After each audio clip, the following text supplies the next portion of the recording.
On the morning of December the 9th, 1930, a team of forensic experts and police arrived here at this cemetery in the village of Lewannick to begin the gruesome task of exhuming two bodies.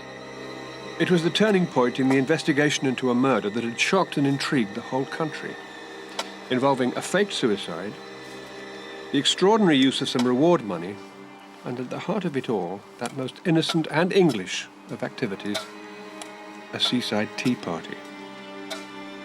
The question at the heart of our story is, was the accused Annie Hearn a sweet-natured widow who fell prey to gossip and jealousy? Or was she a cold-blooded killer who wanted someone else's husband and quite literally got away with murder?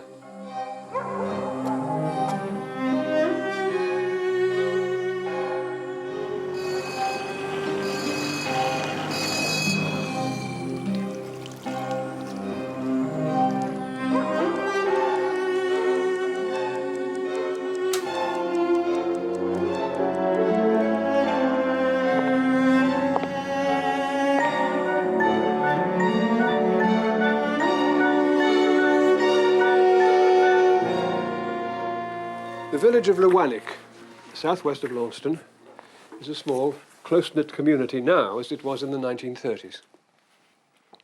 Mrs. Sarah Hearn, known as Annie, lived at Tranhorn House in the nearby hamlet of Congdon Shop, where she cared for her elderly Aunt Mary and her older invalid sister, Minnie. Annie was an attractive widow in her 40s, fond of jazz and dancing, but the roaring 20s seemed to have passed her by. She was fond of telling friends how cruel life had been to her. She felt that her days had been deeply troubled with more than her share of grief. The two sisters, Annie and Minnie, and their Aunt Mary, had moved to Cornwall in 1921 from Harrogate in Yorkshire, where the sisters ran cookery classes. Annie and her relatives came from Yorkshire, and anyone who has spent any time at all in the north of England will realise that this is not the most clement climate for invalids. And they decided to move to Cornwall, supposedly because this would be better for their health. And mysteriously, of course, this turned out not to be the case. Mrs. Everard's health declined quite rapidly. She was suffering from gastric pain, she was suffering from headaches, she was having difficulties with her vision, none of which are symptoms normally associated with the Cornish climate, I have to say. Aunt Mary died in 1926, aged 72, leaving all her worldly goods to Annie Hearn. The condition of Annie's sister Minnie continued to worsen. On July the 21st, 1930, she too died, at the comparatively young age of 52. The death certificate cited chronic gastric catarrh. Again, when the will was read, everything had been left to Annie. But when Minnie was on her deathbed, she complained, somewhat curiously, that her medicine tasted too strong. She was buried beside her aunt in Cornish soil in Lewannick churchyard. Annie Hearn, who had nursed both dead women, cultivated an air of mystery within the tiny Cornish community. Her story was that she had married a medical student, Leonard Wilmot Hearn, in 1919 at a London registry office, but he deserted her after only a few days. Shortly afterwards, she would say that she had read in a newspaper that her husband had died. When friends asked to see a picture of him, the photograph she chose to show them was subsequently discovered to be that of a total stranger. One Lieutenant Charles Stewart Vane Tempest, who had been killed in the Great War. Annie, it seemed, bought his photograph. A woman living by herself back in the 30s may well have felt under pressure to justify why she's by herself. So it's not unreasonable to think that she would make up a fictitious story to explain why she's alone. Whatever the custom of the time, this deception would later help to fuel doubts over Annie's character and behaviour. In her time of grief over the deaths of her aunt and sister, Annie supported herself by selling homemade cakes and pastries, which she displayed in Trenhorn's capacious front window. The woman was also comforted by her neighbours, William and Alice Thomas, who lived at nearby Trenhorn Farm.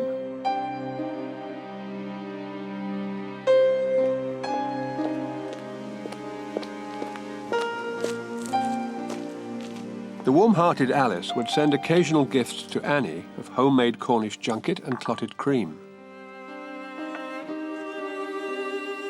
William Thomas was in the habit of lending Annie small sums of money. The loans, totalling £38, helped to tide her over the difficult financial period that followed her aunt and sister's deaths, which was probably innocent enough. Mr. Thomas was apparently financially self-sufficient. He never pressurized Annie to repay the money. And in any case, she had told him there was jewellery and family heirlooms that would eventually cover the debt. Later, a police superintendent would claim Annie admitted that Mr. Thomas used to come in every day with the papers, but of course it were only a blind. An interesting triangle was developing between William, his wife Alice, and Annie Hearn. She was almost one of the family, even to the extent of joining them on the occasional outing in their car. One such excursion, on Saturday, October the 18th, 1930, was to have murderous repercussions.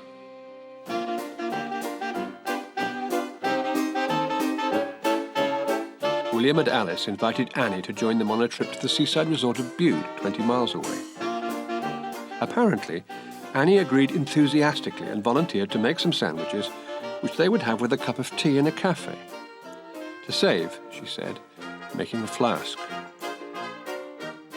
The idea of a cafe nowadays, allowing customers to bring along their own food for a picnic and just to be supplied with drinks, in this day and age would be unheard of. It would be extraordinary.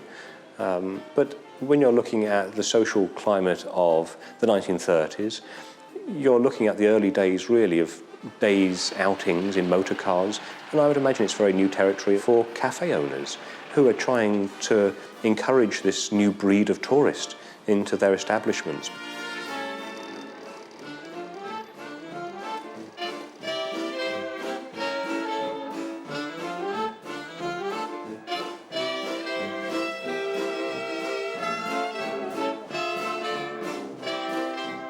The trio wandered along the esplanade, taking in the invigorating sea air till it was tea time.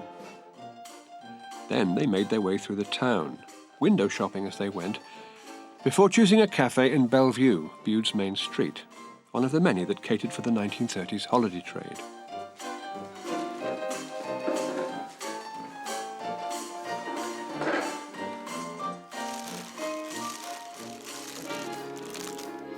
Annie unwrapped the sandwiches of tinned salmon in new crusty bread, arranging them in 2 piles of 3 and offering some of her homemade mayonnaise.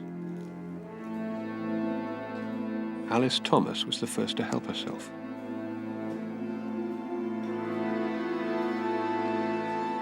After tea, the women went for a walk, while William went to one of Bude's pubs, stopping for a whiskey or two. At this point, their day at the seaside took a decidedly downward turn. When the trio met again at the car, Alice complained of a sweetie taste in her mouth. On the drive away from Bude at around 6 p.m, she became violently ill with stomach cramps and vomiting.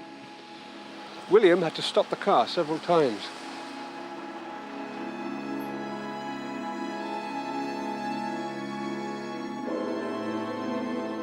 Back at Trenhorn, Dr. Graham Saunders was called out from Launceston. But he assured them it was just a stomach upset. He prescribed and left kaolin medicine. Devotedly, Annie Hearn, ever the helpful neighbour, stayed overnight to nurse her friend Alice. In fact, she stayed for the next 11 days, cooking the food and giving the medicine. She had plenty of experience after all, caring for her elderly aunt and sister Minnie until their deaths. After a fortnight, the doctor considered Alice to be well enough to come down for a traditional Sunday lunch. Roast mutton and seasonal Brussels sprouts, prepared by Annie. At first, Alice wouldn't eat anything, but Annie persuaded her, although she complained of the sweetie taste in her mouth, just as she had after eating the sandwiches at Bude. That night, November the 2nd, Alice Thomas fell into a severe relapse. Now she was delirious, partially paralysed, and could not move her legs. Dr. Saunders now called in a specialist who felt that the woman displayed the classic symptoms of arsenic poisoning. Alice's condition was now life-threatening.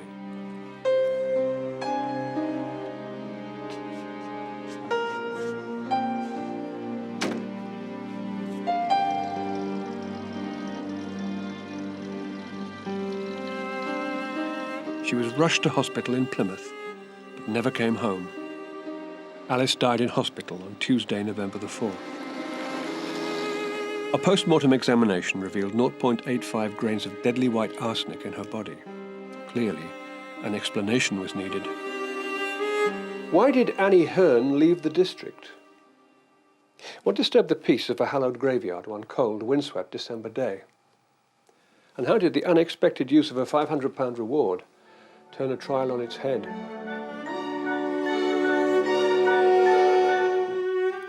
Once the police discovered there'd been arsenic in the body of the deceased, Alice Thomas, they tried to trace its source.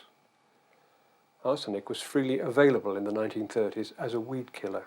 Indeed, Annie Hearn had bought some 4 years previously. In a small insular community such as Lewannick, gossip was inevitable.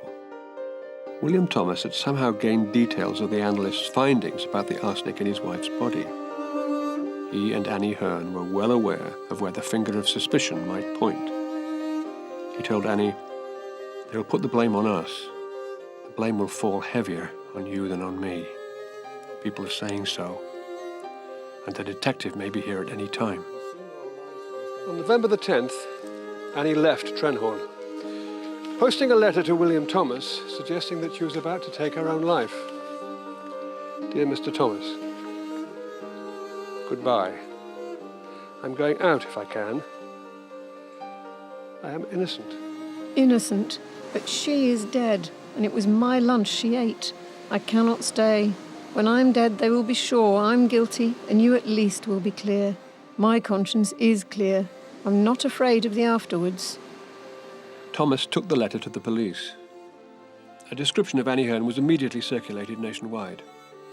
But it was Cornish police who found the woman's hat and black and white check coat on a cliff top at Loo in southeast Cornwall. It seemed possible that Annie Hearn had indeed committed suicide, although the police were not convinced and continued their nationwide search. Meanwhile, at an inquest in Plymouth into the death of Alice Thomas, the coroner recorded the cause of death as arsenical poisoning, and the jury recorded a verdict of murder by some person or persons unknown. Once the verdict was out and the coroner had made it public that Alice had been murdered, obviously the police would want to make inquiries about the circumstances surrounding her death. The first person to be spoken to would naturally have been William, the husband, and without question, Annie. Everything pointed towards the fact that Annie had a few questions to answer, and was she avoiding answering those questions? The police stepped up their search for the missing woman and now began making connections between the deaths of Mrs. Thomas and the two members of Annie Hearn's family. Detectives noted how Minnie in particular had died of a condition then known as gastric catarrh. And then, of course, there was the elderly aunt. On a bitterly cold, windswept December 9th, 1930, police came here, to the churchyard of St. Martin's, Lewannick, to erect tarpaulin screens around the graves of Minnie Everard and Aunt Mary just over there. Out of sight of the street, their mortal remains were exhumed. But from properties that overlooked the northern side of the churchyard, villagers had a near-perfect view of the unprecedented scenes of men in overcoats collecting tissue samples. The girl that was living in the house with my mother-in-law at the time had been down the village, and she said they were putting screens up in the churchyard because we'd heard something about that they was going to exhume the sister and the aunt. So we went out and stood on the bank there and could see, and they had jars on this box grave. They would dip down somewhere here and come up, would, like, as if they had a pair of tongs, and then put it in a jar, and then go away again, down again, put something in another jar. And these jars they had on, but what they were putting in, we don't know. You couldn't see what it was. We were too far away for that. By now, Britain's popular press was writing itself into a frenzy. The Daily Mail demanded to know whether Mrs. Hearn was alive or dead, and offered what was then an astonishing £500 reward for information leading to the discovery of the missing witness. Still more dramatically, in the pathology lab, the tissue samples from both bodies in the Lewannick churchyard were found to contain traces of arsenic. The Home Office analyst stated that the presence of arsenic in Minnie's hair meant that the doses had been administered during the last 7 months of her life. Annie Hearn, meanwhile, was not dead. She had left her shoe, hat and coat at Loo, but travelled on. Under the assumed name of Mrs. Faithful, she had taken up employment in Torquay as a cook housekeeper to Mr. Cecil Powell, a local architect. When Mr. Powell saw Annie's photograph in the newspapers, he vaguely recognised the woman that he knew as Mrs. Faithful. When the housekeeper had a new coat delivered under another false name, Mr. Powell had his suspicions confirmed.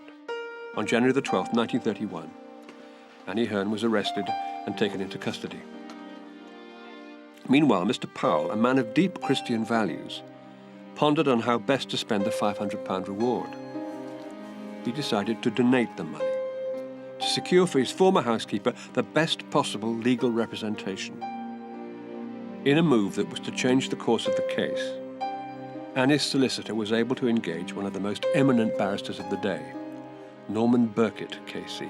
The trial opened before Mr. Justice Roach at Bodmin Assizes on July the 15th, 1931. Although charged under 2 separate counts relating to Minnie Everard and Mrs. Thomas, Annie Hearn was actually tried on the latter count, the murder of her friend and neighbour, Alice Thomas. The jury had to be selected from the western end of Cornwall because feelings ran so high locally. Annie Hearn denied all the charges, but the level of public prejudice against this lonely and mysterious widow with the variety of aliases was such that many observers saw it as a classic open and shut case. Norman Burkitt thought otherwise, and was determined to convince the jury that Mrs. Thomas suffered from ordinary food poisoning as a result of eating the sandwiches, and only later from arsenical poisoning. He maintained there was no proof that Annie Hearn was responsible. Norman Burkitt's approach was clearly to suggest that there were alternative explanations for what had been observed. He attempted to show that there was the possibility of food poisoning, conventional food poisoning of some microorganism perhaps in the tinned salmon. It's very important, obviously, to make sure that the fish that you can is completely clean and it's canned in sterile conditions, but also the integrity of the can is very important. There have been very few cases of botulism from canned fish in our lifetimes, but previously it was a well-known problem. And interestingly, in the court case, the managing director of the company acknowledged that it was a problem in those days with canned fish. It would also be quite possible, if it was a fault in the welding of the can, for the contamination to have got into a particular portion of the can, and if the fish had not been well mixed with the mayonnaise, perhaps it was only on one of the or two of the sandwiches, and those are the ones which Alice happened to eat. But even if she had died of food poisoning, that didn't explain the arsenic in her body. So the question remained, where had the arsenic come from? There are a number of other ways in which the arsenic could have been associated with the samples from the graveyard. You're dealing with an area of Cornwall which has relatively high arsenic contamination in the soil. Some of it is natural because of the mineralisation there. A lot of it comes from old mining activity, and indeed if there had been some soil contamination, it would have completely swamped any results from the body parts that they retrieved from the graveyard. So, maybe the arsenic in Alice's body had not been administered deliberately. The Crown still maintained that Annie Hearn had added the weed killer, purchased 4 years previously, to the salmon sandwiches for the trip to Bude. How would Burkitt demolish this theory? The prosecution case had one fatal flaw, and to prove it, he enlisted the aid of the foremost forensic scientist of the day, Sir Sidney Smith. And I love the way he did it. Sir Sidney Smith actually did the experiment. And as a scientist, of course, that really appeals to me, because he, as opposed to using theory, he did the experiment. He made these sandwiches in his own hotel room. Sir Sidney Smith knew that all arsenic weed killers had to, by law, contain a purplish-blue dye. And the clever thing that he did was to reenact the sandwich making. We've done some experiments here, and initially I thought, well, perhaps you would mix the weed killer in with all of the salmon and mayonnaise, and perhaps make two portions of it, one with the weed killer in and one without. In fact, that doesn't reproduce the effects which Sir Sidney Smith demonstrated, but you do reproduce those effects if you add the weed killer on top of a prepared salmon sandwich. And when you begin to think about it, if you only wanted to kill one of the three people, only poison one of the three people, then that's the way you'd probably do it. You'd make your salmon sandwiches, and then you would put a little bit of weed killer on the top of one or two sandwiches. Sir Sidney Smith sliced his sandwiches. Within 30 minutes, the white bread turned an intense blue. Who in their right mind would eat a bright blue sandwich? A previously watertight prosecution case was now beginning to unravel. The prosecution still believed they had found a strong motive for the killing of Alice Thomas. The Crown hinted at a triangular intrigue, or a possible attachment between Annie Hearn and William Thomas. When Annie Hearn finally took the stand as the defence's only witness, she was asked directly by Burkitt if there was a word of truth in the suggestion that she killed Mrs. Thomas in order to marry William Thomas. "Not an atom," replied Annie. "Did you ever conceive a passion, guilty or otherwise, for Mr. Thomas?" "No." The jury took just 60 minutes to reach a verdict of not guilty. Annie Hearn walked free from the court. 2 days later, she travelled north, never to return to Cornwall. Forever blighted by the events surrounding that day trip to Bude, William Thomas fled to a remote farm in Broadoak in Cornwall, where he died, alone, 10 days before Christmas, in 1949. Was Annie Hearn a ruthless, calculating serial poisoner who lied whenever it suited her purposes? Or was she a desperately lonely middle-aged widow who toiled selflessly for others, who fantasized harmlessly, and who had a particular fondness for old-fashioned high tea with salmon sandwiches? The countryside around Lewannick, even on the brightest summer day, can seem very threatening. Who knows what answers still lie buried there?